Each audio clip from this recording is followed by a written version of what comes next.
কবরের দিকে তাকাইয়া কুকুর অনেক সময় ঘেউ ঘেউ করে চিল্লায়, কারণ ওরা কবরের আযাব ডাইরেক্ট দেখতে পায়। ভিন্ন পশুরা কবরের আযাব দেখতে পায়। একটা বেনামাজির লাশ যখন কবরে দাফন করলো, পাশে ছিল গরুর গোয়াল ঘর। রাতের বেলা দাফন করে সবাই ঘরে চলে গেল। সকাল বেলা দেখে গরু একটাও গোয়াল ঘরের মধ্যে নাই। একটা গরু জায়গায় মরে গেছে, কিছু গরু রশি ছিঁড়িয়া পালায় গেছে। কারণ কবরের আযাব এত মারাত্মক আযাব। মদিনার নবী বলেন, এই কবরের আযাবের কথা স্মরণ হলে আমি মুহাম্মদ পাগলের মতো হয়ে যাই। ওরে কবরের আযাব, নবী বলেন দুনিয়ার মানুষ যদি একবার দেখতো, জীবনে সংসার করতে পারতো না, আরামে খাইতেও পারতো না রে বাবা। নবীর সাহাবী ওসমান রাদিয়াল্লাহু তাআলা আনহু কবরের কিনারা দিয়া যখন যাইতেন, হাউমাউ করে চিল্লায়া কাঁদতেন। সাহাবায়ে কেরামরা বলতেন, কবর দেখলে আপনি এত কেন কাঁদেন? ওসমান রাদিয়াল্লাহু তাআলা আনহু বলেন, মানুষ মরণের পরে প্রথম ঘাঁটি হলো অন্ধকার কবর। এই কবরে গিয়া যদি আমি ওসমান ধরা পড়ে যাই, ওই কবরে জাহান্নামের আগুন সইতে পারবো না। ও যুবক, আল্লাহর নবী বলেন, জাহান্নামের কথা যদি কানে আসে, 2 ফোঁটা চোখের পানি ছেড়ে তওবা করো, আল্লাহর কাছে ক্ষমা চাও। জাহান্নামের গরম সহ্য করার শক্তি কারো নাই। এরে আল্লাহর বান্দারা, কোরআন সত্য, হাদিস সত্য, মিথ্যা মনে করিও না রে বাবা। যদি সত্য না হইতো, নবীরা পর্যন্ত কেন কবরের কথা স্মরণ করে কাঁদলেন? সাহাবায়ে কেরাম কেন কাঁদলেন? এদের তো আমল কম ছিল না। তাহাজ্জুদ, ইশরাক, আওয়াবিন, তেলাওয়াত, জিকির, আজকার, তাকওয়ার অভাব নাই। এরপরে আবু বকর নামাজে দাঁড়ায় দাঁড়ায় কান্না করেন, ওমরে ফারুক কান্না করেন, হযরত আলী কান্না করলেন, জীবনটা কাটায় দিলেন কান্না করিয়া। এরে আল্লাহর বান্দা, নবী বলেন, ইবকু ওয়া ইল্লাম তাবকু ফাতাবাকু। তোমরা বেশি করে কাঁদো, যদি কান্না না আসে কান্নার বাহানা করো, তাতেও সওয়াব হবে। কারণ দুনিয়ার ঘরে আগুন লেগে গেলে পানি ছাড়া যেমন ওই ঘরের আগুন নিভানো অসম্ভব, গুনার কারণে যদি কবরে জাহান্নামের আগুন জ্বলিয়া থাকে, একটু চোখ দুইটা বন্ধ করে দেখো, আমাকে সবাই মাওলানা বলিয়া কত সম্মান দিয়ে চেয়ারে বসাইলো, অথচ আমল নামার দিয়ে তাকায় দেখলাম আমার মতো জাহান্নামী এই ময়দানে আর কেউ নাই। আমার গুনার কারণে দিলটা পাথরের মতো শক্ত, চোখে পানিও নাই। ওরে আল্লাহর বান্দারা, ডানে বামে যদি কান্নাওয়ালা কাউকে পাও, হাতটা বাড়াইয়া দোয়া নাও। কান্নাওয়ালার দোয়া খালি ফেরত যাবে না। ওই চোখের পানি জাহান্নামের আগুন ঠান্ডা করে দিবে। অতএব নবী বলেন, কাঁদো, যদি কান্না না আসে কান্নার বাহানা করো, তাতেও সওয়াব। আল্লাহকে মনে মনে ডাকো আর বলো, হে মালিক, এই ময়দানে কেউ জানে না আমি কত বড় গুনাহগার, আপনি জানেন। আমার মা বাবা, স্ত্রী, পরিবারের কেউ জানে না আমি কত বড় অন্যায়কারী। ও আল্লাহ, আপনি অন্যায় করার পরেও রাগ করিয়া পানি বন্ধ করেন নাই, বাতাস বন্ধ করেন নাই, খানাও বন্ধ করেন নাই। আজকে ময়দানে হাজির হয়েছি রে মাওলা, আমরা তওবা করতেছি, আর গুনাহ করব না, আর নামাজ ছাড়বো না, বেপরদায় চলবো না রে আল্লাহ। আয় আল্লাহ, জবান দিয়ে মিথ্যা বলবো না, গীবত শিকায়াত করবো না, আর নবীর তরিকার বাহিরে চলবো না, মা বাবারে কষ্ট দিব না, উলামায়ে কেরামের বিরুদ্ধে যাব না, দেশ ও জাতির বিরুদ্ধে ষড়যন্ত্র করব না রে আল্লাহ। গুনাহ নিয়ে কবরে যেতে চাই না। একদিন তো মরণের ডাক আসবে, কখন আসবে জানা নাই। সন্তানেরা বাবা বলে ডাকবে, জবাব দিতে পারবো না। ওই সাদা কাফনে ঢুকার আগে চাই জীবনটা যেন পবিত্র বানাইতে পারি। কারণ বেগুন গুনাহগার হইয়া বেনামাজি অবস্থায় গুনাহ নিয়ে কবরে যেতে চাই না রে আল্লাহ। ওই কবরে আযাব সহ্য করতে পারবো না। মরণটা যেন গুনাহমুক্ত অবস্থায় নামাজের হালাতে হয়, রোজার হালাতে হয়, তেলাওয়াত অবস্থায় হয়। আল্লাহর নামের জিকিরের হালাতে যেন মরণটা হয়। ও আল্লাহর বান্দারা, দিলটা নরম করে তওবা করো। আরে দুনিয়াতে কিছুই না, এখনই যদি মরিয়া যায়, স্ত্রী অন্য স্বামী নেওয়ার ফিকিরে চলিয়া যাবে, সন্তানেরা আপন না, মরণের খবর আসলে বন্ধুটা চলিয়া যাবে, আর খবর নিবে না। আমার সন্তানেরা আমাকে ভুলি আমার সম্পদ নিয়ে ভাগাভাগিতে পড়িয়া যাবে। ও সন্তানেরা, ও সন্তানের বাবারা, ও পর্দার আড়ালের মা বোনেরা, দুনিয়াটা কিছুই না রে মা, দুনিয়ার রং তামাশা কিছুই না। কিসের বাড়ি গাড়ি, কিসের টাকা পয়সা, একমাত্র আমার আল্লাহই আপন। ওই মায়ের গর্ভেও দেখছি আমার আল্লাহ আপন। দুনিয়াতে হায়াতের মালিক আল্লাহ, রিজিকের মালিক আল্লাহ, ইজ্জতের মালিক আল্লাহ। আবার যেদিন মরণ হয়ে যাবে, ওই অন্ধকার কবরে আমার আপন কেউ যাবে না। ওই কবরে আমার একমাত্র থাকবে আপন আমার আল্লাহ। অন্তর যদি ভালো থাকে, এখনো যদি আল্লাহর মোহাব্বত থাকে, তওবা করে মাথা নত করো, 2 ফোঁটা চোখের পানি ছাড়ো, আর আল্লাহর কাছে ক্ষমা চাওয়ার অন্তর দিয়া বলো, আল্লাহ গো, আর নামাজ ছাড়বো না, বেপরদায় চলবো না, নবীর তরিকার বাহিরে চলবো না, আর হারাম খাবো না, আর ওলামাদের বিরুদ্ধে যাব না, আর মা বাবারে কষ্ট দিব না। এই ময়দানে এমন আল্লাহর আশেক পাগলেরা আছেন যাদের মা নাই, বাবাও নাই।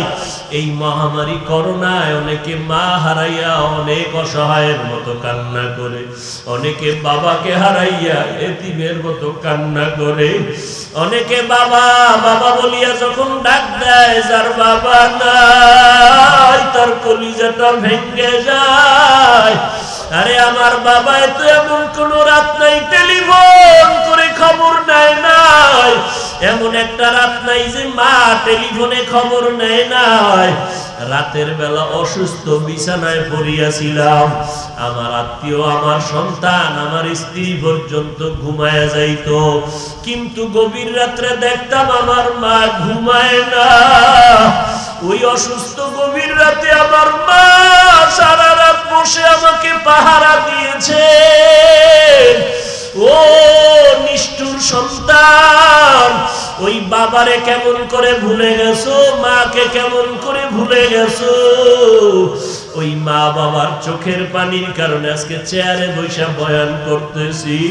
ওই মা বাবার চোখের পানি আর দোয়ার কারণে আজকে সম্মানের চেয়ারে বসছো। টাকার মালিক, বাড়ি গাড়ির মালিক, আজকে ওই মাকে যারা ভুলিয়ে গেছো, বাবাকে ভুলে গেছো। ওরে মা বাবারে যদি হাতের কাছে পাও, ওরে যার মা বাবা কবরে গেছে, তারা আল্লাহর কাছে কান্না করে ওই মা বাবার জন্য সূরা ফাতিহা, সূরা ইখলাস, দরুদ শরীফ পড়ে দোয়া করিও।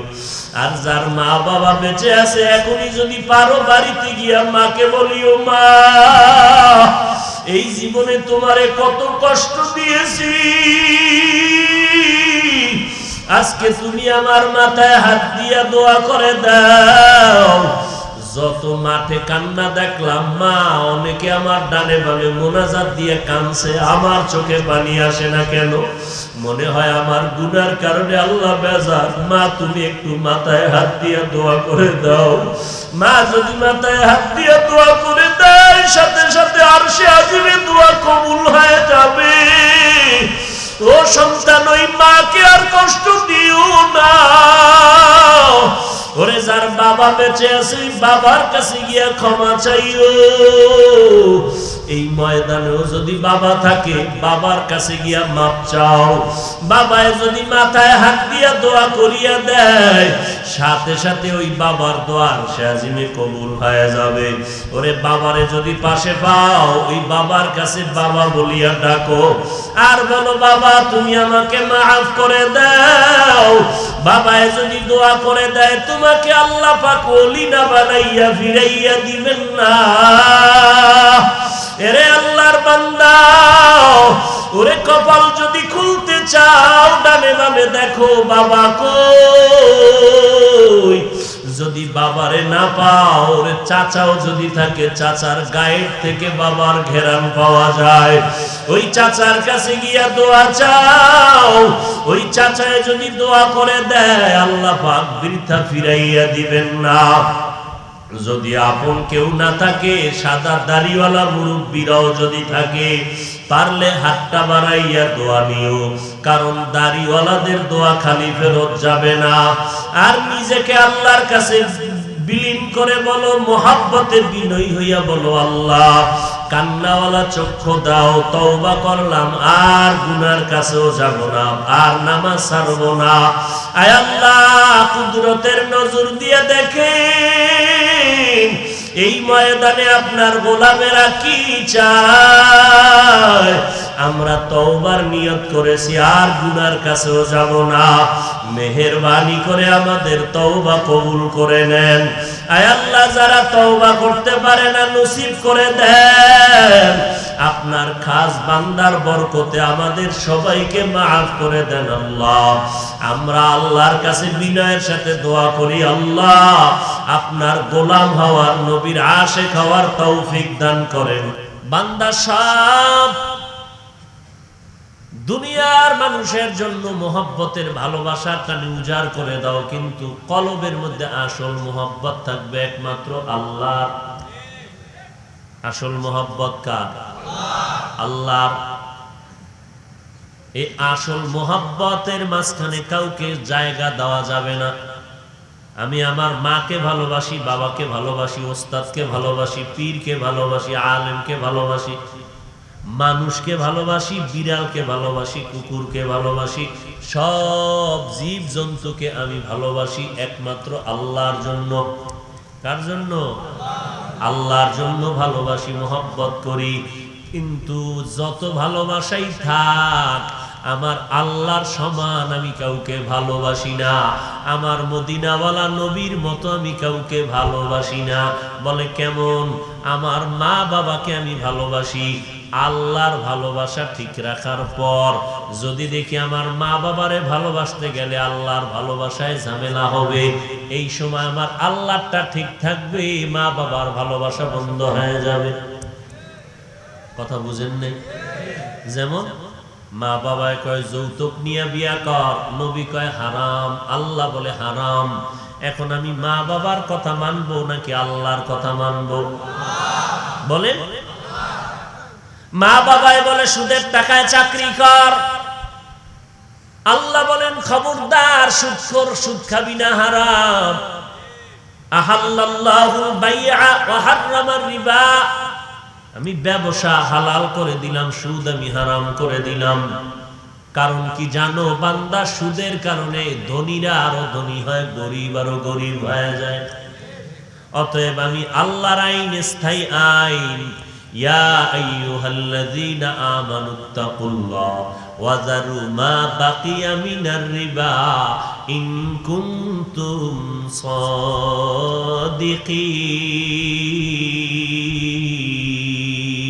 সাদিকিন।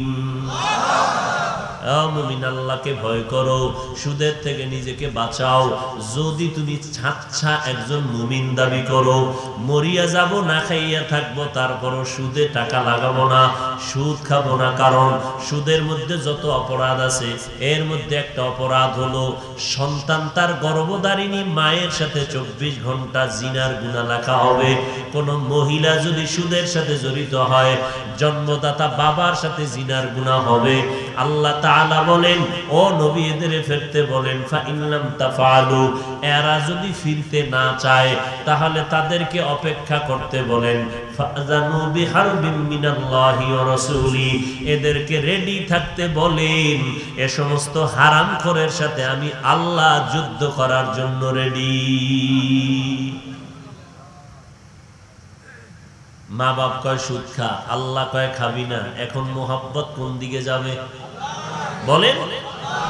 কারণ আমার আল্লাহ মায়ের গর্ভে আমাকে লালন পালন করেছেন। আমার আল্লাহ এখানে আমার মা ছিলেন না, বাবা ছিলেন না।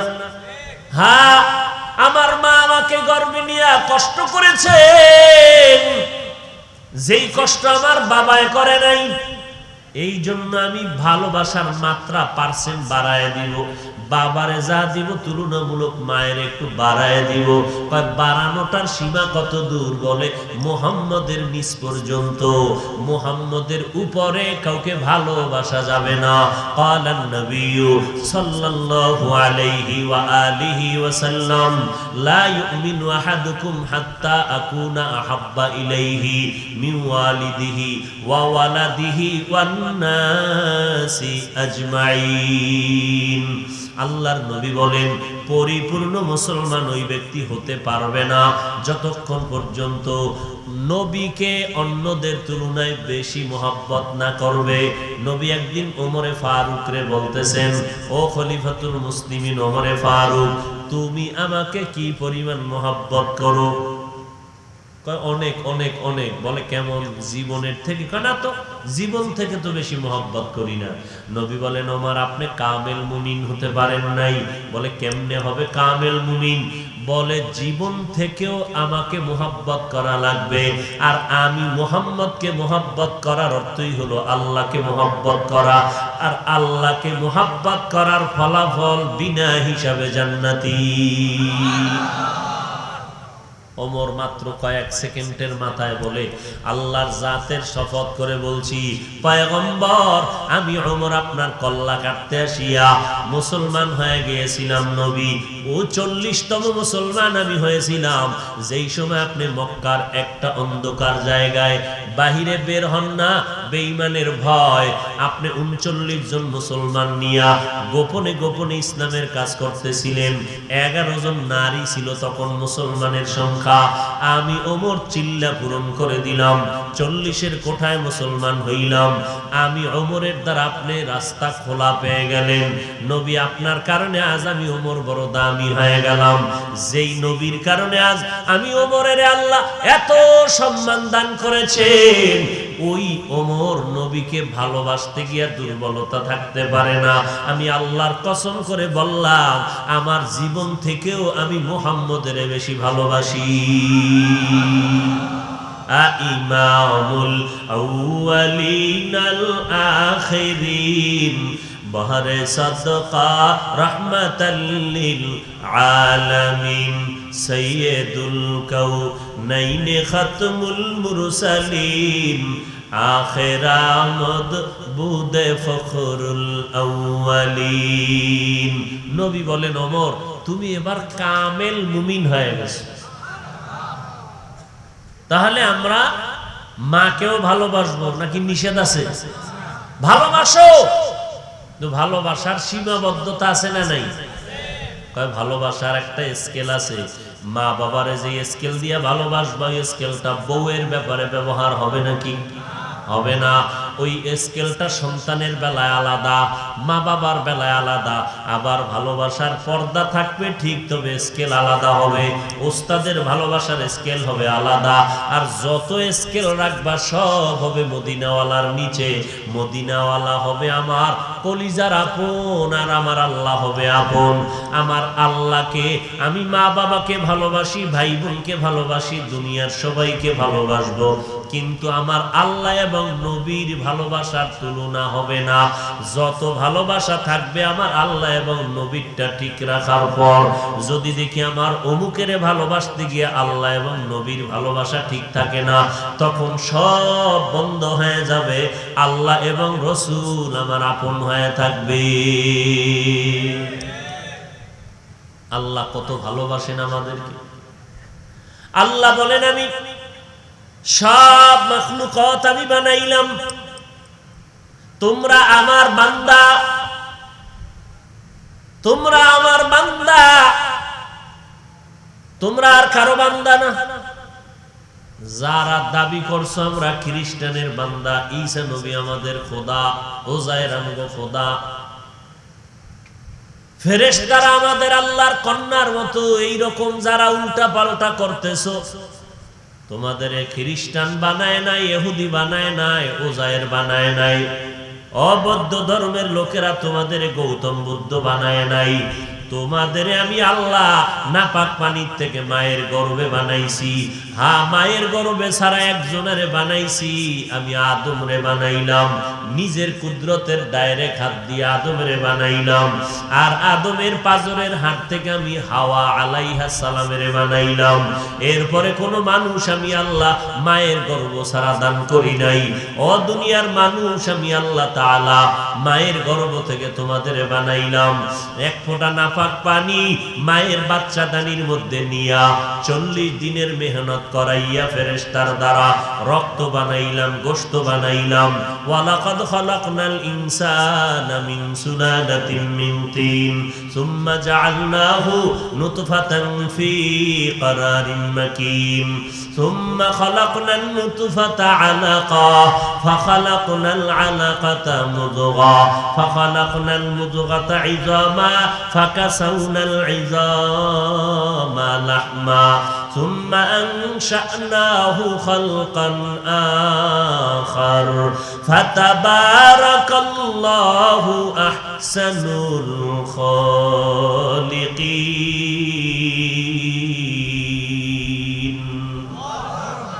আল্লাহ তাআলা বলেন, আমি আল্লাহ রক্ত বানাইলাম পানিটারে, এরপরে গোশত, এরপরে হাড্ডির উপর আবার গোশত দিলাম। আমি আল্লাহ সুন্দর করে একটা সুন্দর মানুষ আকার ধারণ করাইলাম। মায়ের গর্ভে আমি তোমার ভেতরে রূহ দান করলাম। আমি আল্লাহ এমন সুন্দর একটা আকৃতি দান করলাম। সুম্মা আনশানাহু খালকান আখার ফাতাবারাকাল্লাহু আহসানুল খালিকিন। জানো না আল্লাহ তাআলা কেমন সুন্দর বানানেওয়ালা মিস্ত্রি? নজর করে দেখছো আমি আল্লাহ কেমন করে বানাইছি? একটা মায়ের গর্ভ থেকে 5টা সন্তান দিলাম। দেখ, একই গর্ভের সন্তান, 3টা ছেলে 2টা মেয়ে। নজর করে দেখবি একই গর্ভের সন্তান, চেহারার সাথে কারো মিল নাই, কণ্ঠের আওয়াজের মধ্যে কারো মিল নাই। সারা জগতের মানুষ এক জায়গায় কর, আমি আঙ্গুলের মধ্যে এমন কারিশমার কুদরত দিয়া দিলাম, দুনিয়ার সারা দুনিয়ার কারো আঙ্গুলের টিপের সাথে কারো টিপে মিলবে না। কাদের কুদরত দারি বার কামাল আনতা রব্বি আনতা হাসবি যুল জালাল তুহি কাদের জলিলুল্লাহ জাহাদার বহর হালে তুহি মেরা নেগাহদার। আল্লাহ বলে, তোরে আমি এত আদর করে বানাইলাম, আসমান আমি বানাইছি কিন্তু না এটা আমার বলি না, তোরে কেন আমার বললাম? এর একটা কারণ হলো, আজকে যারা আমি আল্লাহরে ভুলিয়া তোরা খ্রিস্টানের আপন বানায় নিছো, ইহুদিরে আপন বানায় নিলি, ওজায়েরের আপন বানায় নিছো, বৌদ্ধ ধর্মের লোকেরা গৌতম বুদ্ধের গুরু বানায় নিছো। এরা কেউ তোর আপন না, আমি আল্লাহ তোদের আপন। তোরা আমার, তোরা আমার, তোরা আর কারো না, তোরা ওজায়েরেরও না, বরং তোরা যাদের খোদা বলিয়া মাথার তাজ বানাইছো এদেরকেও আমি আল্লাহ বানাইছি। ওজায়েরেরও আমি আল্লাহ পাঠাই, আমি আল্লাহ বানাইলাম। আমি আল্লাহ মারিয়ামের গর্ভে ঈসা নবীরে দান করলাম, বাবা সারা সন্তান। এরে নবীর উম্মতের দল, আমি আল্লাহ গৌতম বুদ্ধের যে গোলামি করে গৌতম রেও তো আমি আল্লাহ বানাইছি। আমি আল্লাহ সব মাখলুকাত বানায় দিলাম, তোদেরকে কেউ বানায় নাই। অতএব তোরা কারো না, তোরা একমাত্র আমি আল্লাহর, আমার তোরা আমার, আর আমি আল্লাহ হলাম তোদের মালিক। তোরা আমার গোলাম, তোরা আমার বান্দা, তোরা আর কারো বান্দা না। এইটা বুঝানোর জন্য আল্লাহ বলেন, ইয়া ইবাদি, হে আমার পেয়ারা বান্দা বান্দিরা, হে আমার প্রিয় বান্দা বান্দিগণ। 2 নাম্বার বান্দা বলার কারণ, আল্লাহ কেন বান্দা আমার বান্দা বললেন?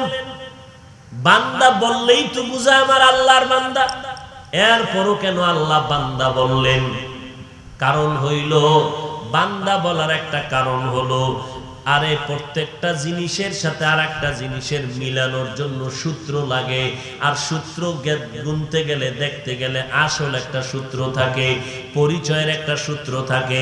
ওস্তাদ আর ছাত্রের মধ্যে পরিচয় আছে, কি বলে উনি আমার ওস্তাদ আমি তার ছাত্র। মা বাবার মধ্যে পরিচয় কি, ওই ব্যক্তি আমার বাবা, মা আমি তার সন্তান। আবার পীর মুরিদের মধ্যে পরিচয়, এই লোকটা আমার পীর আমি তার মুরিদ, এটা আসল পরিচয়। অন্যান্য পরিচয় আছে। আমার ওস্তাদকে যদি জিজ্ঞাসা করা হয় আপনার পরিচয়টা কি, আমি বললাম তার নাম এই মাওলানা অমুক, বাড়ি অমুক জায়গায়, অমুক মাদ্রাসার শিক্ষক, এটাও একটা পরিচয়। আর ডাইরেক্ট যদি বলি আমার ওস্তাদ, এর দ্বারা সম্মান বাড়বে না কমে যাবে? কথা বলেন না কেন? বাড়বে। ঘুমাইতেছেন না? ভালো লাগে না? হ্যাঁ, ভালো লাগবে কি? ফজর পড়ে নাই, জোহর পড়ে নাই, আসর পড়ে নাই, মাগরিব পড়ে নাই, এশা পড়ে নাই, কি ভালো লাগবে কি? ভালোটা লাগবে কি? ভালো লাগার তো কিছু রাস্তা আছে, কোন রাস্তাই তো নাই। আল্লাহ আল্লাহ হেদায়াত দান করেন। নিজেও গেলাম, নিজের আহাল পরিবারদেরকেও ধ্বংস করে গেলাম। না একটা সন্তানকে মানুষ বানাইতে পারছি, না ছেলেটাকে পারলাম, না মেয়েটাকে পারলাম, না একটা কোরআন আলা বউ ঘরে আনলাম। একটা ভালো গাছ লাগাই গেল তো আমি ফল না খাইলেও তো অন্যরা ভালো ফল পাবো, কপাল পুড়ে গেছে। নিজেও কোরআন পড়তে পারে না, সন্তানেরও পড়ায় নাই, মেয়েটারও পড়ায় নাই। এমন একটা ঘরের মধ্যে মেয়ে বিয়া করে নিয়ে আসলো, নিজের বউও কোরআন পড়তে জানে না। মাইয়া পোলা পড়াইলো, মাইয়াটারে বিয়া দিল, কোরআন পড়াইলো না। জামাইটা কোরআন পড়তে পারেনি, তাও খবর নিল না। আবার ছেলেটারে বিয়া করাইলো, সব খুঁজা খুঁজা বাইর করলো। ছেলে মেয়ে, সে যেই মেয়ে ছেলের কাছে মেয়ে দিব, যেই ছেলের জন্য মেয়ে আনবো, ওর বাড়ি গাড়ি কেমন, টাকা পয়সা কেমন, ব্যবসা বাণিজ্য কেমন, সব খবর নিলাম। কোরআন পড়েনি, নামাজ পড়েনি, সেই খবর নিলাম না। তো ভালো হবে কিভাবে? আর শুরুতেই গজব, শান্তি আসবে কিভাবে? শুরুতেই কি বিয়া করতে গিয়ে দেখবে ছেলে দেখছে 13 জন, এক মাইয়ার মজা 12 জনে নিয়ে গেছে। কথা বলেন না কেন? সত্য কথার সাক্ষী দিবেন বুক ফুলে। তাহলে একটা মাইয়া দেখার অধিকার যে বিয়ে করবে সেই ছেলে। আরো 12 জন যে দেখলো, জিনা হয় নাই, অন্তরের কল্পনার জিনা হয় নাই। তা যেই উদ্বোধন হইছে জিনার দ্বারা, শান্তি হবে কিভাবে? এরপরে খাইছে কুকুরের জিব্বা বের করে পচা পায়খানা নামের যৌতুক। তাহলে তো ঘুমের ভিতরে কপালের মাঝখানে ঠাড়া পড়া দরকার। শান্তি আসবে কিভাবে? ওর মক্কার ইমাম দোয়া করলেও আসবে না। তাবিজ সব উল্টা দিক। তাবিজ কি উল্টা দিক? যারা যৌতুক খায় তারা সৃষ্টির নিকৃষ্ট জালেম, তারা পৃথিবীর নিকৃষ্ট ডাকাত, তারা পৃথিবীর নিকৃষ্ট ফকিন্নির বাচ্চা, পৃথিবীর নিকৃষ্ট বেহায়া বেলাজা। এদের মতো বেশরম, বেলাজা, বেহায়া, ডাকাত, জালেম পৃথিবীতে কেউ নাই। যেভাবে ঠিক কইলেন এই এলাকায় মনে হয় গজব নাই। এত জোরে ঠিক বললেন কেন? বাহাদুরি করেন না? যে আকামও করি, বাহাদুরিও করি।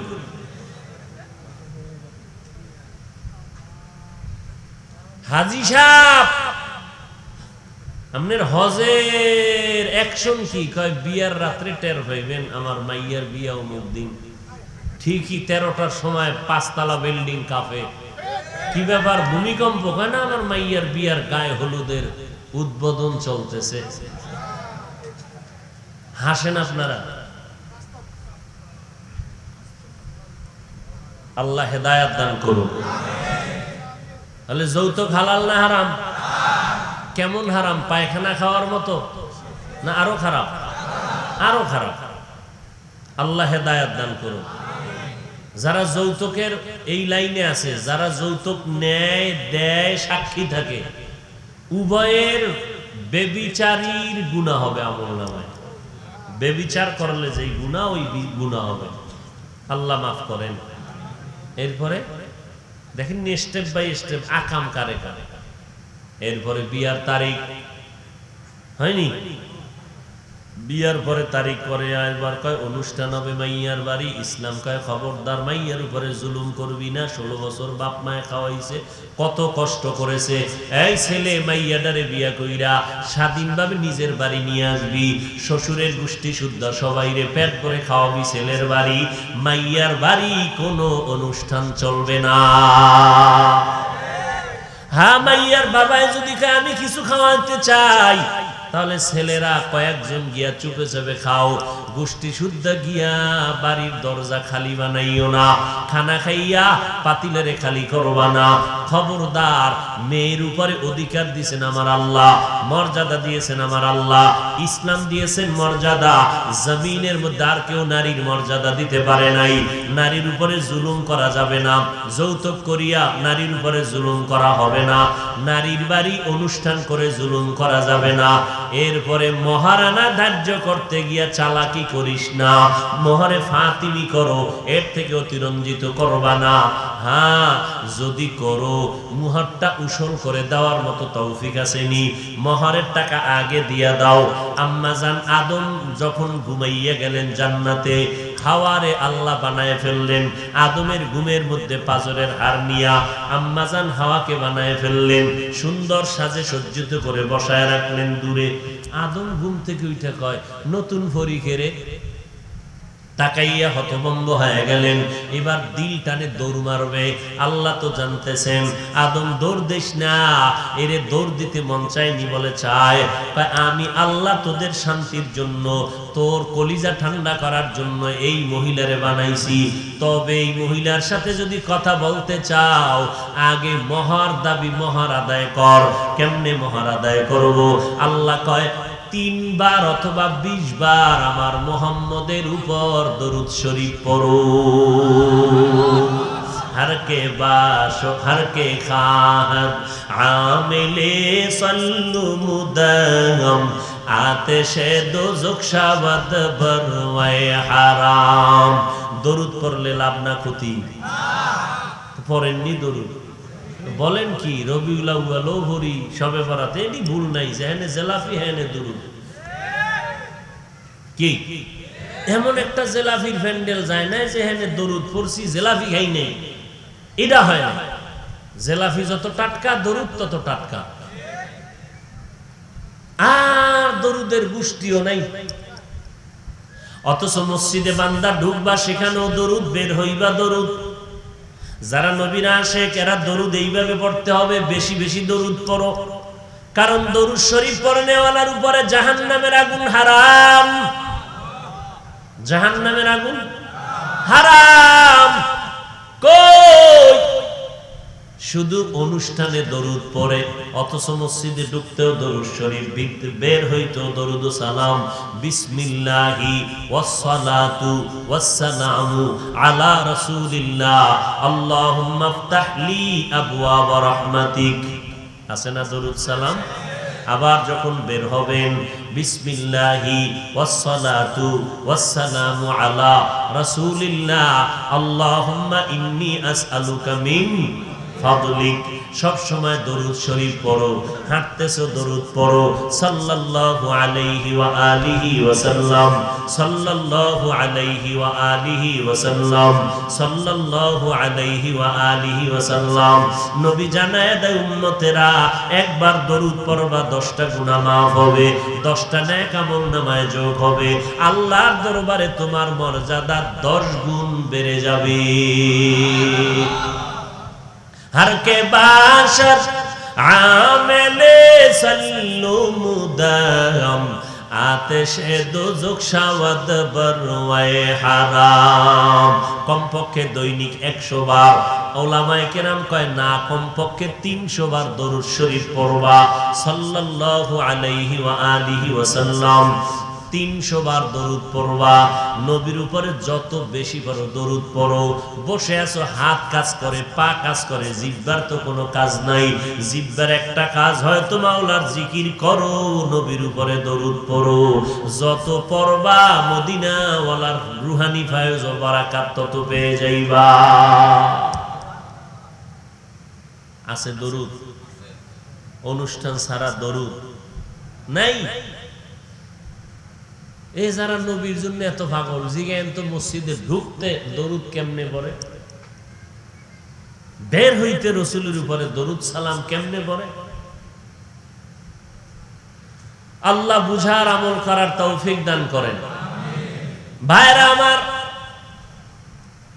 তাহলে প্রত্যেকের সাথে, মা বাবার সাথে সন্তানের পরিচয় আছে অনেক লাইনের। এর মধ্যে আসলে একটা পরিচয়, যেই পরিচয়ের দ্বারা মান বাড়ে, সেটা হলো ডাইরেক্ট আমার বাবা, আমার বাবার সন্তান আমি। আমি যদি বলি আমার ছেলে, সম্মান বেড়ে গেল। সন্তান যদি বলে আমার বাবা, সম্মান বেড়ে গেল। ঠিক আল্লাহ বলেন এরা কারা? বলে এরা হলো মাখলুক। এরা এই জাতি মুসলমান, ঈমানওয়ালা, মুহাম্মদের উম্মত, অমুক দলের লোক, চরমনাইওয়ালারা, এরা এই দলের মানুষ, এরা মানুষ তাবলীগওয়ালা, এরা মানুষ দেওবন্দিওয়ালা। আল্লাহ কয় সব পরিচয় বাদ। আল্লাহর সাথে বান্দার ডাইরেক্ট পরিচয় হলো তোমরা আমার গোলাম, আমি আল্লাহ তোমাদের মালিক। এইটা হলো আসল পরিচয়। এই জন্য আসল একজন ব্যক্তি জমিনের মধ্যে আল্লাহ দিলেন, যাকে বলে মাখলুকতের মধ্যে শ্রেষ্ঠ, মুহাম্মদুর রাসূলুল্লাহ সাল্লাল্লাহু আলাইহি ওয়া আলিহি ওয়াসাল্লাম। আল্লাহ তাআলা নবীর জন্য জীবনের মধ্যে 63 বছর হায়াতে 2টা সফর করাইলেন আমার নবীর দ্বারা। একটা সফর নবীর কষ্টের সফর, মক্কা থেকে মদিনায় হিজরতের সফর, কান্নার সফর। আর একটা সফর হলো আনন্দের সফর, সেটা হলো মক্কা নগরী থেকে আল্লাহর বাড়ি পর্যন্ত। কটা সফর? এই মেয়েরা খারাপ লাগে মোনাজাত দিয়ে দেব? হ্যাঁ, এই জাতি কোন বয়ান করলে লাইনে আসবে বুঝার কোনো উপায় নাই। হ্যাঁ, বয়ান শুনবে কি? একদল মোবাইল নিয়ে ব্যস্ত, এর কপাল খারাপ। আর একদল যাও শুনবে, বয়ে বয়ে টেনশনই আছে, হুজুর কোন লাইনে বয়ান করে দেয়। ও লাইন খুঁজতেছে, বয়ান শুনবে কসু, ও লাইন খুঁজতেছে। দেখে যে মৌদুদি আমাকে মৌদুদির লাইনে করেনি, নাকি কাদিয়ানির লাইনে করে, না তাবলিগের লাইনে করে, না চরমনাইর লাইনে করে। আর লাইন কি? ও আহমক, নির্বোধ। লাইন তো একটা, আল্লাহ এবং রসুল। কি? কোরআন আর হাদিস। আবার লাইন কি? তোমার লাইন আলাদা হতে পারে, ইসলামের লাইন কোনো আলাদা নেই। কথা ঠিক না? এবার লাইন খুঁজে কখন লাইনটা বুঝবো কেমন? টুপিটার সাইজ আগে দেখি, ব্যাস। টুপি দিয়া এবার বক্তা আলাদা করে বলেছে। একটা টুপিকে কেন্দ্র করে দল আলাদা। তোমার টুপি আলাদা, আমার টুপি আলাদা, তুমিও আলাদা হুজুর, আমিও আলাদা হুজুর। এরকম আছে না নাই? অথচ টুপি কার সুন্নাত বলেন? কই সেই সুন্নাতটা মানবেন? এখানে আবার দলাদলি কেন? টুপি পরবা, পাঁচকল্লি বুঝি না, লাম্বা বুঝি না, কিস্তি বুঝি না, মদিনা ওয়ালার সুন্নাত টুপি পরো। এ যদি তাল গাছ দিয়ে বানাও পরো। কি পরা লাগবে? টুপি। তাল গাছ দিয়ে বানায় পরো, না হয় প্লাস্টিক বানায় পরো, টুপি পরা লাগবে। যেটারে সবাই টুপি কয় এরকম একটা টুপি পরো। কথা বুঝেন না? মানুষ যেটাকে টুপি বলে সচরাচর, এটা মাথায় পড়ে, অন্য কিছু না। যেটিরে মানুষ টুপি বলে না, এডি না, টুপি পরো, রসুলের সুন্নাত। দাড়িটা লম্বা করো, রসুলের আদর্শ। নবী কইছে লম্বা করো, তুমি হওয়ার আগে চিন্তা করো কতটুকু না, কতটুকু না। নবী কইছে লম্বা করো, এনে আবার তোমার তো টেনশন কি? লম্বা হইতে হইতে যদি বেদিশা হয়ে যাও, তখন ফতোয়া নাও মুফতি সাহেবের থেকে, কি করা যায়। মওদুদি সাহেব ফতুয়া দিবে, বেরাসের মতো রাখলেই চলবে। আর মদিনার ইসলাম ফতুয়া দিবে কমপক্ষে 1 মুষ্টি, এর কম নয়। কথা বুঝেননি? আমরা মওদুদিরটা মানবো না মদিনারটা মানবো? কি বর্তমান নবযুগের নবজ্ঞানী শিক্ষিত সমাজরা এখন তো মদিনার ইসলাম মানতে ভাল লাগে না, এটা ওল্ড মডেল, নিউ দরকার। এই পুরান ইসলাম এটা হবে না, নিউ দরকার, আপডেট। কেমন আপডেট? বলে কোরআন শরীফ বিনা ওযুতে ধরলেও সমস্যা নেই। এই যে একটা আপডেট হইল। আর কি আপডেট? কয় মহিলাদেরকে মসজিদে ঢুকাও। কেন? আগে মুক্তাদি পরে ইমাম হবো, আগে এক জামাতে পুরুষের সাথে নামাজ পড়ো, মহিলারা ঘরে কেন? আসো তোমরা বাইরে আসো। কেন? কয় মদিনার নবীর সময় মহিলারা গিয়া ঈদগায় গিয়া একই জামাতে নবীর বয়ান শুনছে, নামাজ পড়ছে। বাস দলিল লয়ে গেছে। কই ডাইরেক্ট মদিনা, এখানে স্বার্থ আছে সেজন্য মদিনা গেছে। আর যখন দাড়ির বেলা এখানে স্বার্থ, মদিনারটা চলে না, এই গেছে মওদুদির দাঁড়ি। মওদুদি কইছে বেরাসের মতো রাখলো, বাস ওখানে মদিনা বাদ। আবার এখন মহিলাগো স্বার্থের টানে নামাইলে খুব মজা পায়। মহিলারা রাস্তায় হাঁটবে, মসজিদে আসবে, অমুকের বউ কেমন, লম্বা না বাটি, মোটা না কাটন, এটা দেখলে একটা মজা আছে আলাদা। তাহলে এটা তো দেখা যাবে। হাফিজুর রহমান সাহেবের বউরে তো আর দেখি না কেমন, তো বাইরে নামাইলে তো একটু সাইজ টাইজ দেখা যাবে। এরকম আছে না নাই? মদিনার নবী কয় মহিলারা মসজিদে নামাজ পড়বা, খবরদার বাইরে নামবা না। ঘরের ভিতরে নামাজ পড়িয়া পুরুষে বাইরে গিয়া যা পাবে, মহিলা ঘরের মধ্যে তার থেকে বেশি পেয়ে যাবে। আসমা রাদিয়াল্লাহু আনহা নাম শুনছেন? একদিন নবীর মহিলারা আসছে বয়ান শুনতে আসমার কাছে, নবীর স্ত্রী। তো নবীর কাছে গিয়ে একটু জিজ্ঞাইবেন নি কি? না, আসমা রাদিয়াল্লাহু আনহা জিজ্ঞাসা করবেন কি যে মহিলারা পুরুষের মতো জানাজায় যাইতে পারে না, জুমায় যাইতে পারে না। পুরুষেরা জানাজায় গেলে অনেক সওয়াব বরকত পায়, মহিলারা ঈদগায় যায়, জুমায় যায়, তাহলে আমরা যে এর থেকে বঞ্চিত। নবীজি বললেন, হে আসমা জানায় দাও।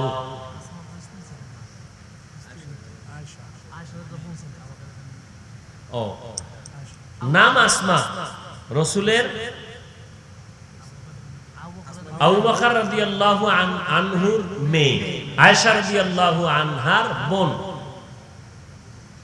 আসমা বিনতে আবু বকর। তো নবী বললেন, আসমা জানায় দাও যে পুরুষেরা বাহিরে গিয়া যেই পরিমাণ সওয়াব শহীদ হয়ে যায় যুদ্ধের ময়দানে। নবীজি একটা একটা বললেন, এই নারীরা, তোমাদের কি শহীদি মরণ ভাল লাগে? বলে অনেক, বিনা হিসেবে জান্নাত। কথা শুনো, যেই মহিলা বাচ্চা গর্ভে নিয়া আল্লাহ না করুন প্রসব বেদনায় মরে যাবে, আল্লাহ তাকে বিনা হিসাবে শহীদি মরণ দান করবে। তাহলে মহিলাদের জানাজায় যাওয়া লাগবে? বলেন, আপনাদের ধারণা কি লাগবে? কেন? পুরুষ যাবে, মহিলারাও জানাজায় যাবে। নবী বললেন, ওই ঘরের মধ্যে থেকে মহিলারা সব সওয়াব পাবে। তাহলে এতে মহিলার মর্যাদা কি কমলো না বাড়লো? আমরা বুঝি না। কৈতন কই গেছি, কৈতন গেছি তো খবর নেই। মাইয়া বিয়া করতে যাইয়া এই কথাতে কই গেছি গা? মেয়ে দেখা, যৌতুক নেওয়া, এরপরে বিয়ার তারিখ, এরপরে অনুষ্ঠান। কি নাম দিছে? কি অনুষ্ঠান? অনুষ্ঠানের আগে গায়ে হারাম হারাম হারাম হারাম হারাম। গায়ে হলুদের অনুষ্ঠান করা মুসলমানের জন্য কোটি কোটি বার হারাম। আল্লাহর গজব আসবে, রহমত আসবে না। ওই সংসারে রহমত হবে না, ওই সংসারে শান্তি হবে না। এরপরে মহর ধার্য করতে যায়, হ্যাঁ না আর এক চালাক হাতে বিঘাতে মহর, এত লক্ষ টাকা মহর ধার্য করিয়া এত লাখ টাকা উশাল পাইয়া, হেন কাঁচা মিশা কথা, জীবনে উশাল পায় না, হেন লিখে দিয়েছে উশাল পাইছে। এই কাজী সাহেবরা এটি করে বয়ে বয়ে একদিন কাজীর জিগায়, কেউ আপনি পাইছেন যে লেখলেন 50,000 টাকা উশাল? না আমি তো পাইনি। তো এটা মিশা কথাটা লেখলেন কেন? কারণ এটা লেখতে হইব ব্যাস। মহার আগে আদায় করো। একজনে কয় হুজুর আলহামদুলিল্লাহ মাপ লয়ে লইছি, বাসর রাত্রে কি লয়ে লইছি? মাপ লইছি। আল্লাহ না করুন বিয়া ভাঙ্গা গেলে টের পাওয়া যায়নি মাপের কোয়ালিটি কি। হ্যাঁ, সুদে আসলে গোষ্ঠী শুদ্ধ দৌড়, মাপ লয়ে লইছে বাসর রাত। আছে না নাই? দেখছেন কঠিন বিষয়। হায় হায় হায় হায়, নারীর ইজ্জত আর সম্মান আল্লাহ বাড়িয়ে দিলেন। আল্লাহ তাআলা বললেন,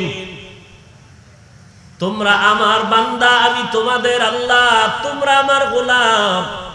আমি আল্লাহ বড় আদর করে তোমাদের সৃষ্টি করলাম।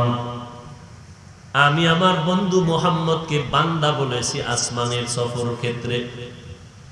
আমার বন্ধুরে আমি কখনো নাম ধরে ডাকি নাই। কোরআন শরীফে ইয়া আইয়ুহাল মুজাম্মিল, ইয়া আইয়ুহাল মুদ্দাসসির, আমি নবীর নাম ধরে ডাকি নাই, কম্বলওয়ালা বলে ডাকছি। আমি আল্লাহ কত আদর করে ডেকেছি, নবীর নাম ধরে ডাকি নাই। আবার আমার নবীর বড় সফর, আনন্দের সফর, আসমানের সফরে নবীরে বান্দা বলে সম্বোধন করেছে। অথচ আমরাও বান্দা, নবীও বান্দা। এটা কেমনে আল্লাহ বললেন? নবীর তো কোনো তুলনা নাই, তারপরও কেন আল্লাহ বান্দা বললেন? মুফাসসিরিনে কেরাম বলেন মুহাম্মদ বান্দা, আমরা বান্দা, আসমান জমিন ডিফারেন্স। তবে নবীকে বান্দা বলার একটা কারণ, আল্লাহর সাথে বান্দার মূল সম্পর্ক হলো আমরা তার বান্দা, তিনি হলেন আমাদের মালিক। আল্লাহর সাথে আমাকে সব সম্পর্কের যুগ সূত্র ইবাদত, কারণ আমাকে বানাইছেনি ইবাদত করার জন্য। আর ইবাদত যিনি করে তাকে বলে আবেদ অথবা আব্দ। যার ইবাদত করে তাকে বলে মাবুদ। মাবুদকে আর আব্দ কারা? আমরা বান্দা। যেটাকে বলি বান্দা, আরবিতে এটাকে বলে আব্দ। আল্লাহ কয় আমার নবীর আমি আব্দ বলছি কেন?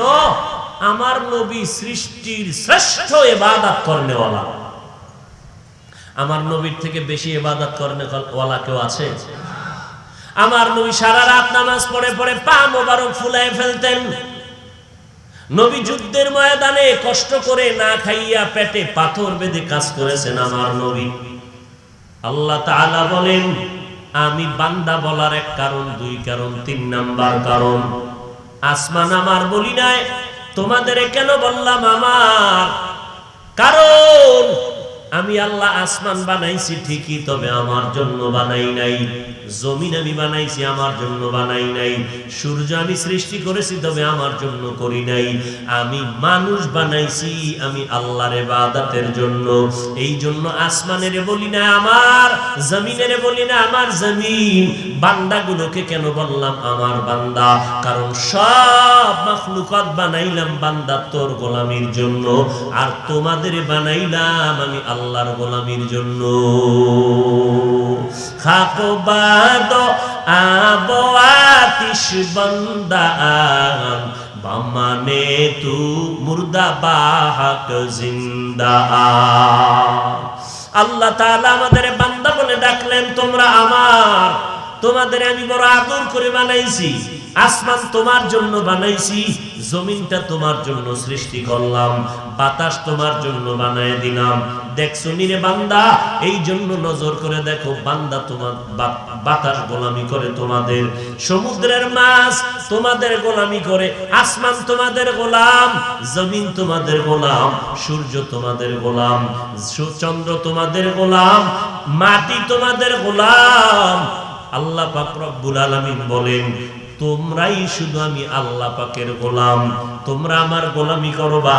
আজকে শয়তানের ধোঁকায় পড়িয়া আমার গোলামিটা বাদ দিয়া যারা অন্য রাস্তায় দৌড়াও, গুনাহ করে করে করে করে শয়তানের ওয়াসওয়াসায় নিজের হাতটাকে নাপাক করে ফেলেছো, জিহ্বাটারে নাপাক করে ফেলেছো, চোখ দুইটা নাপাক, দুইটা কান গীবত শুনতে শুনতে নাপাক, অন্যের দোষ বারবার মোবাইল লাগায় কানে শুনি, গান শুনে শুনে কানটারে নাপাক করে ফেললাম।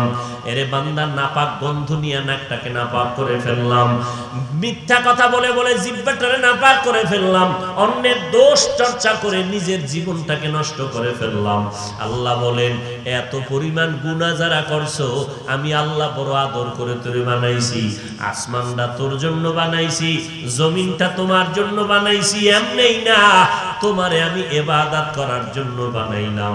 আমার ইবাদতের লাইনটা সারিয়া কই যাও, কোথায় যাবি রে বান্দা? আমি তো জানি, ঠিকানা তো তুই জানো না। যতই আমারে ভাগি, আমার দরজা সারিয়া যেদিকে যাবি, জাহান্নাম ছাড়া আর কোনো দরওয়াজা নাই।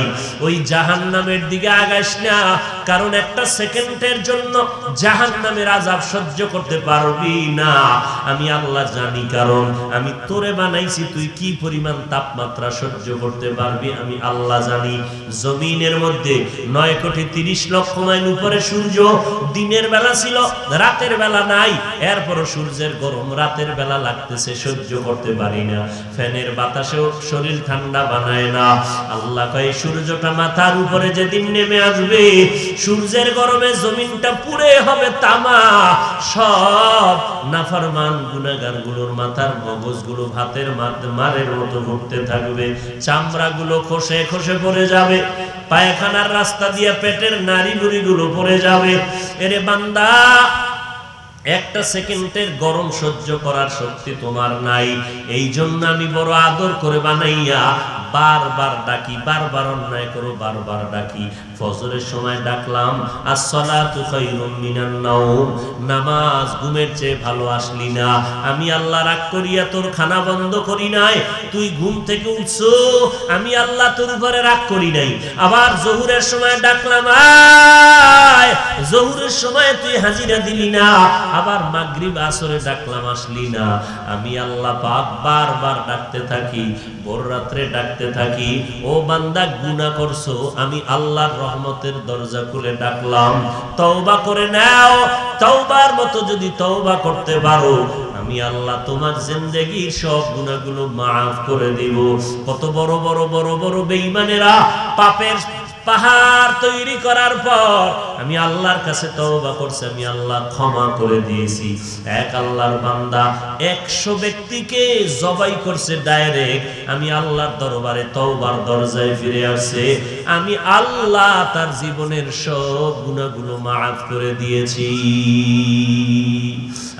দারে দুনিয়া না হাসান, আতিনা ফি দারে উকবা না হাসান, ইয়া গিয়াসাল মুস্তাগীসিন ইহদিনা লাফতিখারা বিল উলুমি ওয়াল গিনা। আল্লাহর দরবারে গুনাহ থেকে তওবা করো। কয়দিন আর দুনিয়ার বাহাদুরি করবারে গোলাম। এই চোখের সামনে কত বন্ধু, কত বান্ধব চলে গেল, কত আপনজন কবরে লাশ হইয়া গেল, এখন অনেকের নাম পর্যন্ত অন্তরে স্মরণে নাই। ও আল্লাহর বান্দারা, যতই বাহাদুরি করি না কেন, এই বাহাদুরির মেয়াদ কত? বলে চোখ দুইটা যতদিন খোলা আছে, যেদিন চক্ষু দুইটা বন্ধ হয়ে যাবে, জবানে তালা লেগে যাবে, তখন আমার সন্তানেরা আমাকে আব্বা আব্বা বলে ডাকবে, আমার জবানের মধ্যে কোনো আওয়াজ হবে না। মসজিদের খাটি আমার বাড়ির দরজায় এসে হাজির হয়ে যাবে। যাদেরকে আমি আপন মনে করলাম আমার কলিজার, এরা বলবে তাড়াতাড়ি ঘর থেকে লাশটাকে নামাও, তাড়াতাড়ি লাশটা ঘর থেকে নামায় দাও, ঘরের মধ্যে লাশ আমরা পাহারা দিতে পারবো না। একদল যাবে তাড়াতাড়ি গরম পানি কর, চিরবিদায়ের গোসলটা আজকে দিয়া দেওয়া হবে। একদল দৌড়াবে বাঁশবাগানে কবর খনন করার জন্য, একদল যাবে বাজারে কাপড় আনার জন্য। আমার গায়ের গেঞ্জিটা পর্যন্ত বেলেট দিয়া কেটে কেটে রেখে দিবে, এই চিরবিদায়ের গোসল করাইয়া চিরবিদায়ের জানাজাটা পড়াইয়া এরপরে আমাকে যখন কবরের দেশে নিয়ে যাবে, বাঁশবাগান যেখানে দিনের বেলাও যাইতে বড় ভয়, দিনের বেলাও যাইতে মনে চায় না, ভয়, সাপ বিচ্ছুর ভয়, ওই বাঁশবাগানে একা একা আমাকে সবাই রাখিয়া এরপরে পাড়াইয়া মাটি দিয়া সবাই বিদায় হয়ে যাবে। অন্ধকার কবর, বেশি লম্বাও না, ডানে বামে জায়গাও বড় কম, নড়াচড়ারও কোনো সুযোগ নাই। নবী বলেন দুইজন ফেরেশতা কবরে এসে হাজির হয়ে যাবে তিনটা প্রশ্ন করার জন্য। তুমি পীর না মুরিদ, মাওলানা না মুফতি সাহেব জানার দরকার নাই, তুমি একজন টিচার না ছাত্র জানার দরকার নাই। ফেরেশতারা তিনটা প্রশ্ন করবে, রবের পরিচয় দাও, ধর্মের পরিচয় দাও, রাহমাতুল লিল আলামিনের পরিচয় দাও। এই তিনটা প্রশ্ন ছাত্রকেও করবে, শিক্ষকেরও করবে, পীর সাহেবেরও করবে, মুরিদেরও করবে, ইমামেরও করবে, মুক্তাদিদেরকেও করবে, গরিবেরও করবে, ধনীরও করবে, পুরুষেরও করবে, নারীরও করবে। কয়টা প্রশ্ন? রবের পরিচয় দাও, ধর্মের পরিচয় দাও, রাহমাতুল লিল আলামিনের পরিচয় দাও। এই তিনটা প্রশ্নের জবাব যারা দিতে পারবে, নবী বলেন তার কবর হবে রওজাতুম মিন রিয়াজিল জান্নাহ। আর যারা জবাব দিতে পারবে না, তাদের কবর হবে হুফরাতুন মিন হুফারিন নার, জাহান্নামের টুকরা। কারা জবাব দিতে পারবে? এই জমিনে যারা রবের গোলামি করে যাবে, কবরে গিয়ে জবাব দিবে রব্বি আল্লাহ, আমার রবকে। জিহ্বা নারায়ে বলেন। দুনিয়াতে যারা ইসলাম মেনে চলবে, কবরে গিয়া জবাব দিবি দীনিয়াল ইসলাম, আমার ধর্মের নাম ইসলাম। দুনিয়াতে যারা নবীর সুন্নতের আমল করবে, আঙ্গুলের নখগুলো কেমনে রাখবেন সেখানেও নবীর সুন্নত আছে না নাই? মাথার চুলগুলো কেমনে রাখবেন সেখানেও মদিনাওয়ালার সুন্নত। ও বান্দা, জুতা দুইটা কেমনে পরবেন সেখানেও নবীর সুন্নত। যারা মানবে, কবরে যাওয়ার পর আমার নবীর সাথে একটা রাস্তা বানাইয়া বলবে, এই ব্যক্তিটারে চিনো কিনা?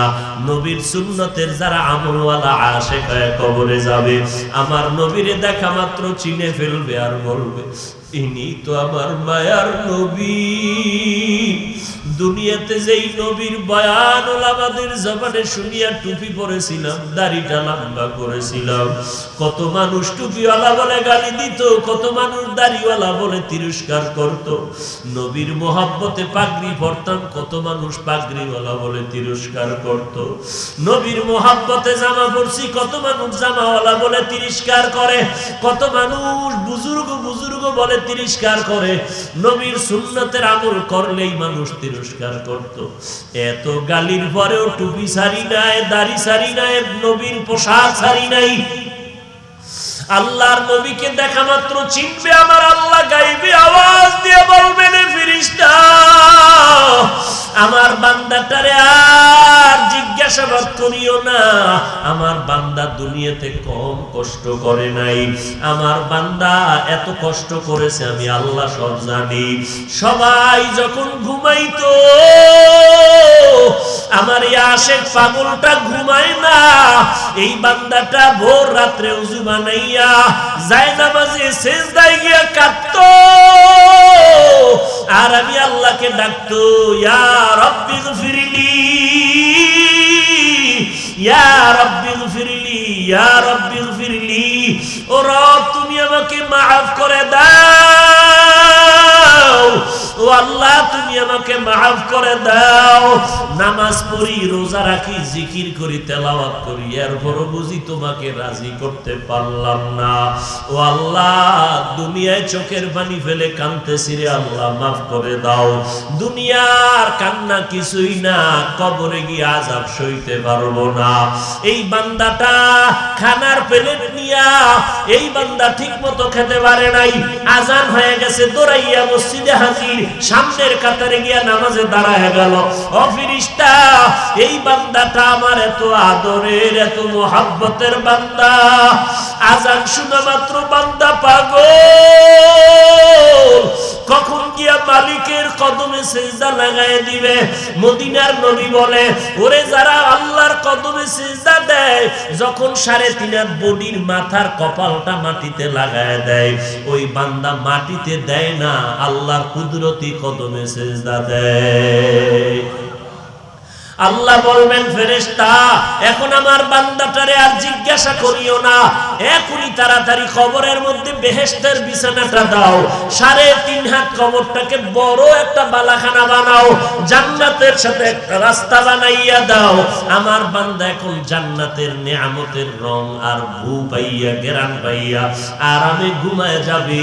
কিয়ামত পর্যন্ত এই বান্দারে কেউ ঘুমে যেন ডিস্টার্ব না করে। নবী বলেন, আল্লাহর নবী দুঃখ করে বলেন, যারা দুনিয়াতে রবের গোলামি করে না, নবীর সুন্নাত মানে না, নিজেও নামাজ পড়ে না, যারা নামাজ পড়ে তাদেরও পছন্দ করে না, নিজেও দাড়িটা লম্বা করে না, যারা দাড়ি লম্বা করে তাদেরও পছন্দ করে না, এই সমস্ত মানুষগুলো যখন কবরে যাবে, তাদেরকেও 3টা প্রশ্ন করা হবে। এর যুবক, স্কুলে পড়ো, কলেজে পড়ো, চাকরি করো, ব্যবসা করো, জানা নাই, প্রশ্ন কিন্তু 3টা, রেডি করিয়া কবরের দেশে যাও। স্কুলে পড়ো আলহামদুলিল্লাহ, কলেজে পড়ো আলহামদুলিল্লাহ, তবে মনে মনে রাখবা প্রশ্ন কিন্তু 3টা কবরে করা হবে। কোন দল করো, কোন কলেজে পড়ো জানার দরকার নাই, ফেরেশতারা জানতে চাইবে রবের পরিচয়টা দাও, ধর্মের পরিচয়টা দাও, মদিনাওয়ালা নবীর পরিচয় দাও।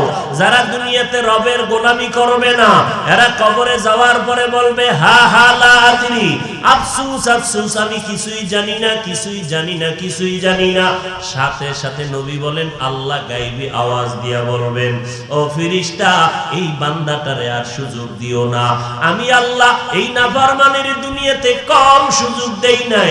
আমার দেওয়া সূর্যের আলো, চাঁদের আলো, পানি বাতাস ভোগ করলো, আমার দেওয়া নদীর মাছ খাইলো, জমিনের ফসল খাইলো, গাছের ফল খাইলো, এত বড় নিমক হারাম, একবারও আলহামদুলিল্লাহ বলে নাই। উলামায়ে কেরাম পায়ে ধরে ধরে নামাজের দাওয়াত দিত, এক বেলার নামাজও বান্দা পড়ে নাই। এখন আর দেরি করিয়া কি লাভ? দুনিয়াতে অনেক সুযোগ দিলাম, বান্দা সুযোগ গ্রহণ করে নাই। আজান শুনিয়া মসজিদ দেখাও বান্দা মসজিদের মধ্যে ঢোকে নাই, নিজেও নামাজ পড়ে নাই, নামাজিদেরকেও বকাবাদ্য করত, নামাজিদেরও পছন্দ করে নাই। এখন আর দেরি করিও না, কবরের মধ্যে জাহান্নামের বিছানাটা বিছাইয়া দাও। সাথে সাথে কবরের মধ্যে জাহান্নামের বিছানাটা দেওয়া হবে। আল্লাহ পাক বলবে, এখনই জাহান্নামের সাথে রাস্তা বানাইয়া দাও। কবরের মধ্যে জাহান্নামের আগুন, একটা না, দুইটা না, 70 থেকে 99টা সাপ কবরে সে ভরে যাবে। আল্লাহ তাআলা কবরের মাটিকে ডেকে বলবেন, এরে কবরের মাটি, এই গুনাহগার নাফরমানকে 2 পার্শ্ব থেকে জোরে জোরে চাপ দাও। এত জোরে চাপ দিলে পাথরের হাড়গুলো চুরমার হয়ে যাবে। ওই নাফরমানের চিৎকারের আওয়াজ দুনিয়ার সবাই শুনবে, মানুষ আর জিনেরা শুনবে না। এরে নাফরমানের কবরে আযাবের খবর কুকুর দেখে, গরুয়ে দেখে, ওরা আওয়াজ পায়। এই জন্য দেখবা কবরের দিকে তাকাইয়া কুকুর অনেক সময় ঘেউ ঘেউ করে চিল্লায়, কারণ ওরা কবরের আযাব ডাইরেক্ট দেখতে পায়। ভিন্ন পশুরা কবরের আযাব দেখতে পায়। একটা বেনামাজির লাশ যখন কবরে দাফন করলো, পাশে ছিল গরুর গোয়াল ঘর। রাতের বেলা দাফন করে সবাই ঘরে চলে গেল। সকাল বেলা দেখে গরু একটাও গোয়াল ঘরের মধ্যে নাই, একটা গরু জায়গায় মরে গেছে, কিছু গরু রশি ছিঁড়িয়া পালায় গেছে। কারণ কবরের আযাব এত মারাত্মক আযাব। মদিনার নবী বলেন, এই কবরের আযাবের কথা স্মরণ হলে আমি মুহাম্মদ পাগলের মতো হয়ে যাই।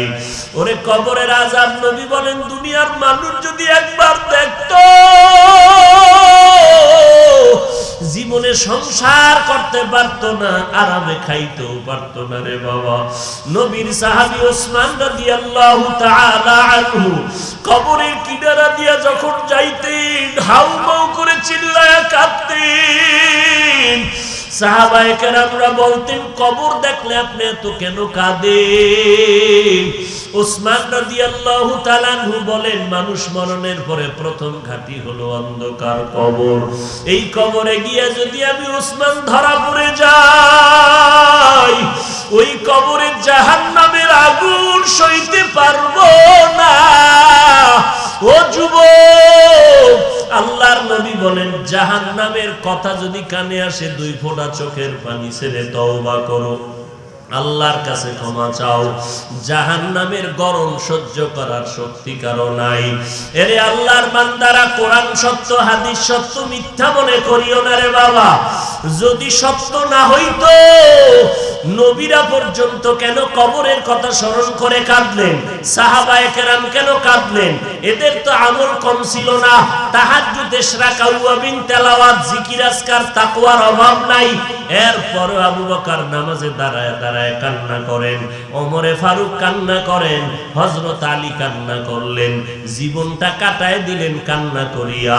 এরে আল্লাহর বান্দা, নবী বলেন, ইবকু ওয়া ইল্লাম তাবকু ফাতাবাকু, তোমরা বেশি করে কাঁদো, যদি কান্না না আসে কান্নার বাহানা করো, তাতেও সওয়াব হবে। কারণ দুনিয়ার ঘরে আগুন লেগে গেলে পানি ছাড়া যেমন ওই ঘরের আগুন নিভানো অসম্ভব, গুনার কারণে যদি কবরে জাহান্নামের আগুন জ্বলিয়া থাকে, একটু চোখ দুইটা বন্ধ করে দেখো, আমাকে সবাই মাওলানা বলিয়া কত সম্মান দিয়া চেয়ারে বসাইলো, অথচ আমলনামার দিয়ে তাকায় দেখলাম আমার মতো জাহান্নামী এই ময়দানে আর কেউ নাই। আমার গুনার কারণে দিলটা পাথরের মতো শক্ত, চোখে পানিও নাই। ওরে আল্লাহর বান্দারা, ডানে বামে যদি কান্নাওয়ালা কাউকে পাও, হাতটা বাড়াইয়া দোয়া নাও, কান্নাওয়ালার দোয়া খালি ফেরত যাবে না। ওই চোখের পানি জাহান্নামের আগুন ঠান্ডা করে দিবে। অতএব নবী বলেন, কাঁদো, যদি কান্না না আসে কান্নার বাহানা করো, তাতেও সওয়াব। আল্লাহকে মনে মনে ডাকো আর বলো, হে মালিক, এই ময়দানে কেউ জানে না আমি কত বড় গুনাহগার, আপনি জানেন। আমার মা বাবা, স্ত্রী, পরিবারের কেউ জানে না আমি কত বড় অন্যায়কারী। ও আল্লাহ, আপনি অন্যায় করার পরেও রাগ করিয়া পানি বন্ধ করেন নাই, বাতাস বন্ধ করেন নাই, খানাও বন্ধ করেন নাই। আজকে ময়দানে হাজির হয়েছি রে মাওলা, আমরা তওবা করতেছি, আর গুনাহ করব না, আর নামাজ ছাড়ব না, বেপরদায় চলব না রে আল্লাহ। আয় আল্লাহ, জবান দিয়ে মিথ্যা বলবো না, গীবত শিকায়াত করব না, আর নবীর তরিকার বাহিরে চলব না, মা বাবারে কষ্ট দিব না, উলামায়ে কেরামের বিরুদ্ধে যাব না, দেশ ও জাতির বিরুদ্ধে ষড়যন্ত্র করব না রে আল্লাহ। গুনাহ নিয়ে কবরে যেতে চাই না। একদিন তো মরণের ডাক আসবে, কখন আসবে জানা নাই। সন্তানেরা বাবা বলে ডাকবে, জবাব দিতে পারবো না। ওই সাদা কাফনে ঢুকার আগে চাই জীবনটা যেন পবিত্র বানাইতে পারি। কারণ বেগুন গুনাহগার হইয়া বেনামাজি অবস্থায় গুনাহ নিয়ে কবরে যেতে চাই না রে আল্লাহ। ওই কবরে আযাব সহ্য করতে পারবো না। মরণটা যেন গুনাহমুক্ত অবস্থায় নামাজের হালাতে হয়, রোজার হালাতে হয়, তেলাওয়াত অবস্থায় হয়, আল্লাহর নামের জিকিরের হালাতে যেন মরণটা হয়।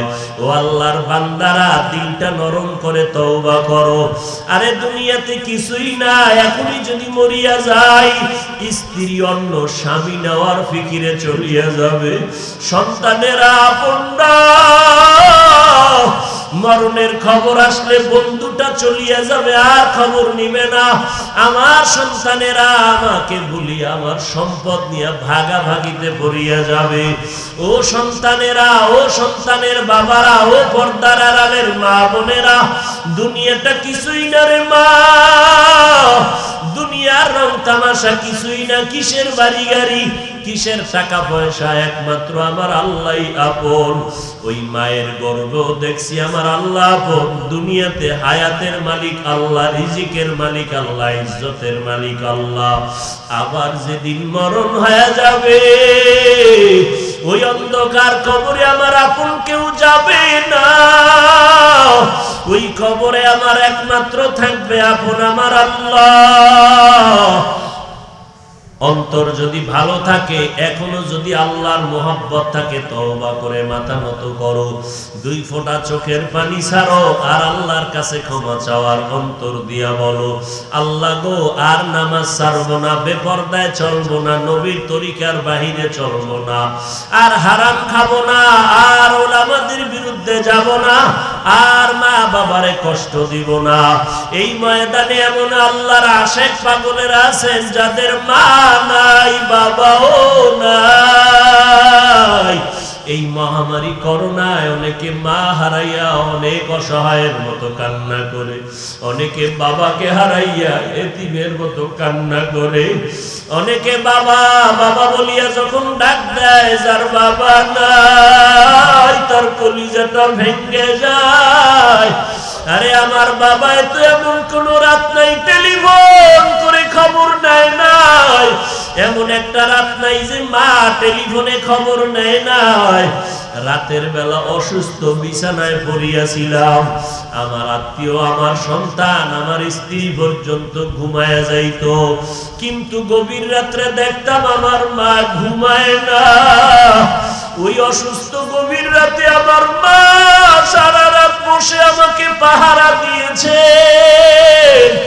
ও নিষ্ঠুর সন্তান, ওই বাবারে কেমন করে ভুলে গেছো, মাকে কেমন করে ভুলে গেছো। ওই মা বাবার চোখের পানির কারণে আজকে চেয়ারে বৈশা বয়ান করতেছি। ওই মা বাবার চোখের পানি আর দোয়ার কারণে আজকে সম্মানের চেয়ারে বসছো।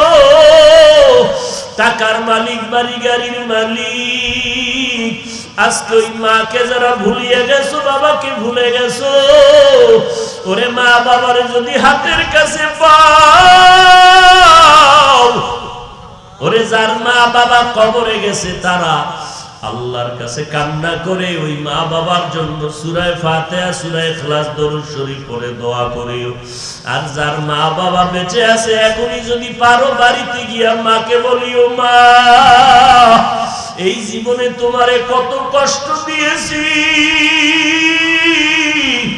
আজকে তুমি আমার মাথায় হাত দিয়া দোয়া করে দাও।